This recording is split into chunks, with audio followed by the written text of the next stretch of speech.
Alright, so what we're looking at here is obviously the engine compartment here. Got the bulkhead up here, and you can see there's a whole big hole in it, and I know all this stuff is messed up. That's where the battery goes, so all the acid and everything eats through that stuff like crazy, but that's not really what I'm focusing on. If you, as I zoom in here, you look right about in that area right there, right about in the middle where the transmission tunnel is there. I'll start to zoom in slowly here, see if you can pick it out.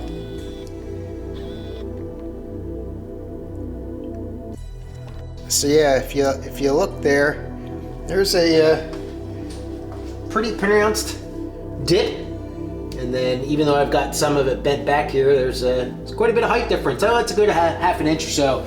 That was not like that before I started work on the floor. So obviously, I have done something. I don't know what I've done. So let's see if we can figure out what I did to the body here to cause this twist, and see if I can't get this taken care of. That could be concerning.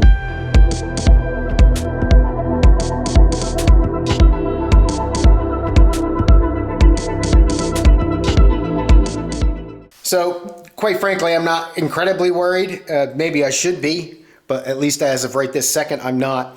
And I think just because the passenger side floor is probably in such bad shape, that might be drooping on this side. But I'll tell you, I got the obviously the passenger side door here, and I can tell you that this used to shut a heck of a lot better than it shuts right now. So I think just from the jack and everything like that, I put a pretty good gronk on the driver's side, and it's probably translating that into the passenger side. I still have those rubber pads in over there, so that's got to be the first thing I do. But just real quick, there's not really body measurements that I could find in the workshop manual. There is frame measurements to see if you've got accident damage or stuff like that to make sure that the frame is square. Couldn't find similar stuff for the body. But I'm just going to kind of go around either with my tape measure or my yardstick here and just kind of take some data points and see how far the car is off the floor. I have no idea how level this concrete floor is. I think it's not horrible, so it'll at least get me in the ballpark. But I want to just see if I've got some good data points here to check. So I'm going to go around, see if I can find that twist in here real quick. I'll come back and report. So just with some quick and dirty data points here, I got this side of the car about a half an inch higher, give or take, than the passenger side. So I wouldn't expect that to be exactly correct for the twist, but it happens to be work out. I think that's more of a coincidence than anything.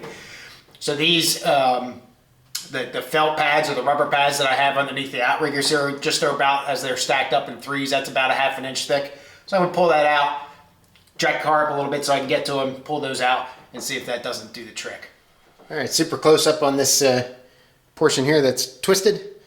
I'm going to go ahead, jack the driver's side of the car up, pull those pads out, put it back down, see what I get. All right, all the pads are out. I'm not watching, but you are. See what happens. Let me know.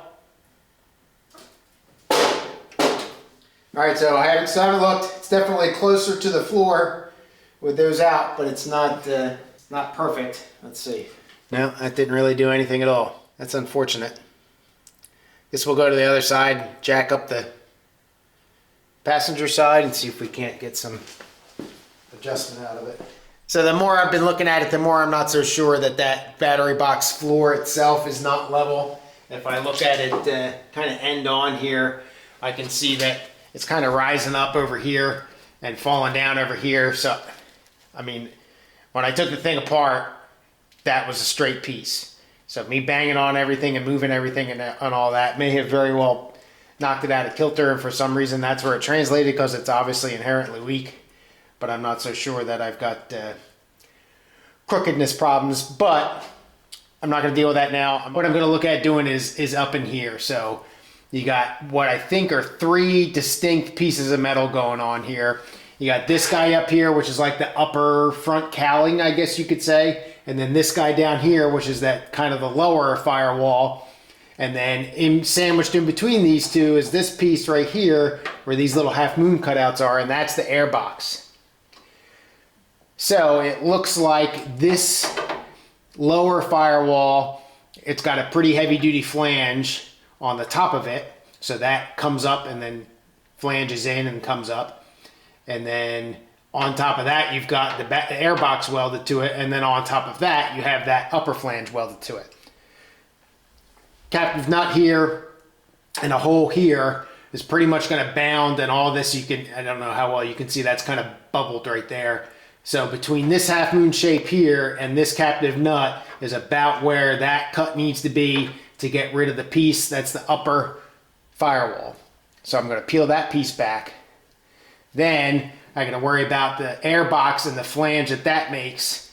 Make that piece, get that welded in, and then, or not get that welded in, but get that fabricated, and then cut that front of the firewall out. Now there's something right here. I think this is a through nut or a stud on the other side. That's kind of weird. I may be able to save that and not have to cut that out. There's also reinforcement flanges for the battery holds downs or brackets that I have sitting over on my shelving over there. But I think what I'm going to go ahead and do is start looking at that. And then obviously you get down into the battery tray itself, and you've got a plate that goes on there. So all this stuff is all sandwiched together. It's frankly a hot mess back here. A lot of damage, a lot of corrosion. So what I'll do is I'll try to start at the top and kind of peel the layers back here, and then go ahead and start working my way out of it and see what trouble I can get into. All right, so the captive nut looks like it's right about there. So, and there's a indentation or something here. I don't want to have to deal with that. So I go straight across here, come all the way across to about here or so. All right, so that's going to be that first piece. And like I said, this is like the topmost layer here, and it's just down that bottom 1/4 inch or so where I need to worry about what's going on. So this is all nasty and chewed up.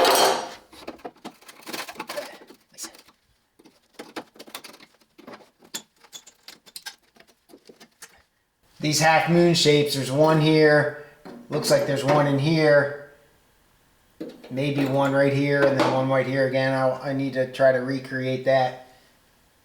They're not really evenly spaced.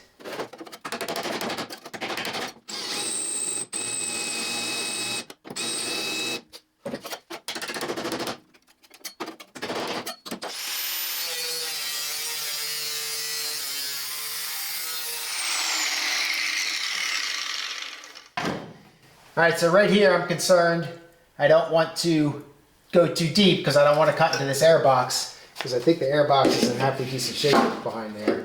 All right, well, I did it again. Started doing work without starting the recording. So this is really bad in here. It looks like it came back up underneath the water. If you can, I don't know how well you can see it, but this is kind of nice and flat, and this is all messed up. So I don't think I'm going to be able to really save or want to save the back of this flange at all. But at least it came out. Came disconnected pretty nicely. So that, I mean, that's just a flat piece of metal or close to it. So not too bad there. I got a little hole right here, but this entire piece is going to come out. So I don't know how easily I'm going to try to find these spot welds that are holding this in, but I'm going to essentially cut this straight down like this all the way down. What is this on the other side here? Yeah, so this right here is a little stud post. Comes through the other side. I can probably cut around that. But down in here, it's all messed up again.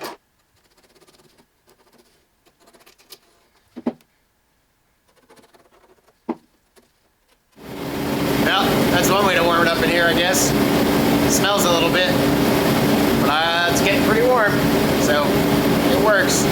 See how it goes. So I was able to get this to come in a lot better. I didn't really have to do any grunt, adjustment. Essentially, what I did was change the body mount. So I'll show you real quick. So right here is one of the body mounts. You can see in this corner right here, this guy. That's the the steering boot there. So you can kind of get, there's a motor mount right there. Kind of get an idea where we are. So this mount right here, I loosened up and essentially removed to allow me to kind of pry the body up at various points. So I get the floor up and under with no problem because there's a seam down there. So underneath here was one of those aluminum spacers and 2 rubber pads. and I removed all of that, put the aluminum spacer back in and tightened it down a little bit, and that essentially brought that in. I could probably go a little bit tighter on it, but I don't want to really kill it too much, and I'm not incredibly concerned. So I think that's, it's just going to be a matter of getting the body straightened back out after I do all this stuff. And this one seems to be a lot more forgiving as far as being able adjustments and pads and everything than the Spitfire ever was. What I intend to do is essentially weld that cut right there. I don't remember that. That's kind of interesting, that the way that thing got sliced. It almost looks intentional because it's nice and clean. But go ahead and kind of weld that up and give me some stability in that area, and then continue on with. I'm probably just going to go ahead and go for it and remove the battery tray, cut that thing out, and then start to reverse engineer this whole thing. Ought to be fun. Oh, and my heater ran out of fuel, and I don't have any more. So it's got it up to 42 degrees in here pretty quickly, but it's still a bit miserable. Not warm enough to paint, but that's going to be a potential solution through the season here.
Surprisingly well. Spot welds usually kick my butt a little bit, but they went okay. As you can see, I went on the right hand side here only to about there.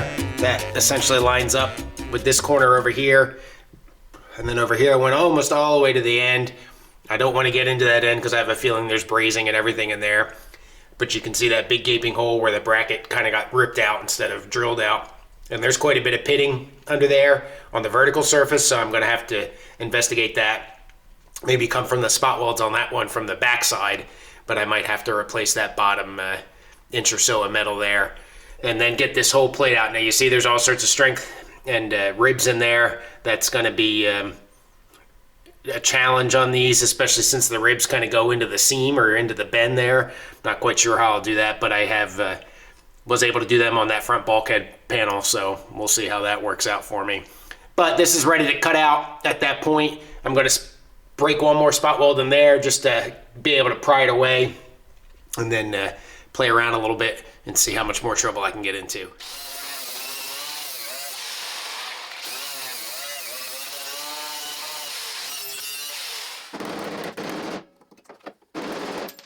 So for these spot welds over here, definitely going to have to go into the passenger compartment here and get them out. It's a lot cleaner over there. The back side of this metal is actually in pretty good shape. So we'll take a trip into there, get that stuff out real quick. This gap here is holding pretty good as far as this breakdown here. So that, I don't know how well I fixed it, but it definitely seems to be okay. I do have some spots over here where it seems like I've disrupted some cracking just because I'm flexing the body away from where it's used to be in. But anyway, so we'll go ahead, come around the other side, take care of some of these spot welds in here. And then I want to take care of this one over here.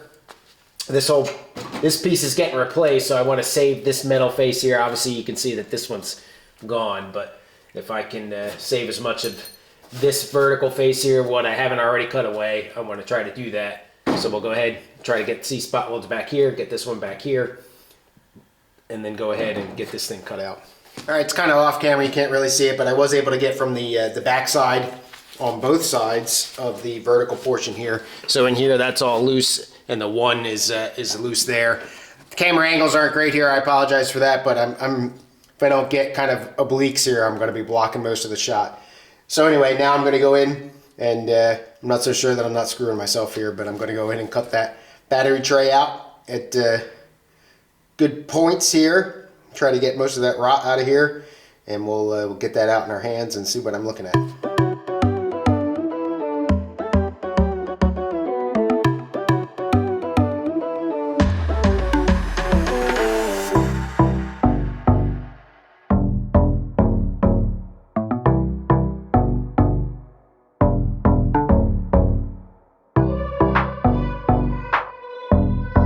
So as you can see, I got most of that up. There's no access up here anymore, so I'm going to go around to the other side, either from underneath or something, just to cut the rest of this away and get this whole piece out. And then I'll come around and show you the damage and what we're looking at.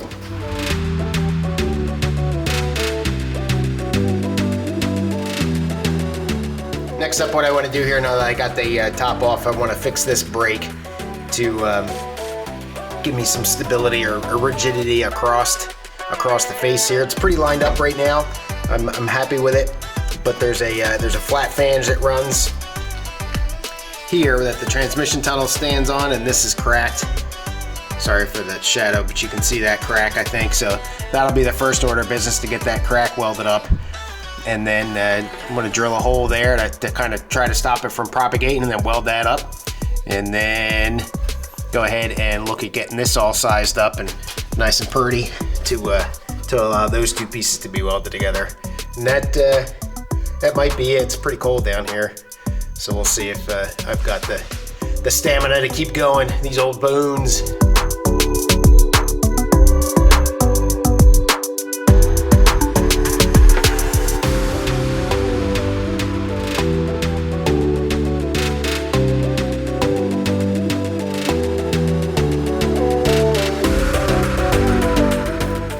So looking at this area in here, this is all one piece of metal here. It goes down and then flattens back out. I didn't realize that was quite that large.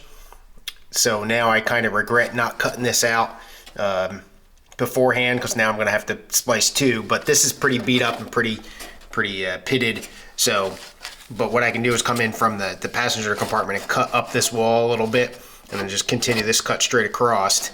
And I've already relieved all the spot welds on the vertical piece there. Looking in here inside the passenger compartment, you can see I broke those welds away, and this just bends around and goes up.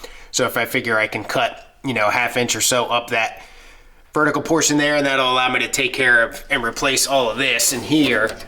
And then the other side is not in as bad a shape, but got this thing all cleaned up and welded up and everything. That should be nice and strong now. It actually is pretty straight. If you look from the front here, it looks pretty good, pretty level, and I didn't really even have to put that much effort on it. I had mentioned the little cracks and everything. After I tighten this bolt down, you can kind of see those cracks there. I think those are new. I don't think it's cracks as in like the metal's not cracked, but it's seam sealer there that I kind of cracked by tightening it down. I think now that this is back to being one piece again, I'll probably be able to finagle it a little bit. But obviously that's a big old hole there that I'll have to slowly stitch back together. I'm gonna have at least 3 pieces, probably 4 at least when I'm done, and figure out how to do those ribs. You can see where you can see where those little divots are for the stress reliefs, the ribs and the thing. In the battery box. You can get the battery boxes. They are about $200, so they're not cheap. And I think it goes from the vertical portion all the way across to the other vertical portion, and that's it. So somewhere you'd have to weld that in. Maybe something to look at, but really all I would try to be doing with that is save myself from having to put the ribs in. This is relatively flat, easy metal. It's not anything that's incredibly complicated here. Anyway, but I think that's going to do it for the video. So some work done. Unfortunately, most of it is disassembly, but on the other side now, and getting a look at the plan for reassembly and get this welded back together, and we'll move on from there. Thanks again for watching. Have a good rest of your day. Cheers.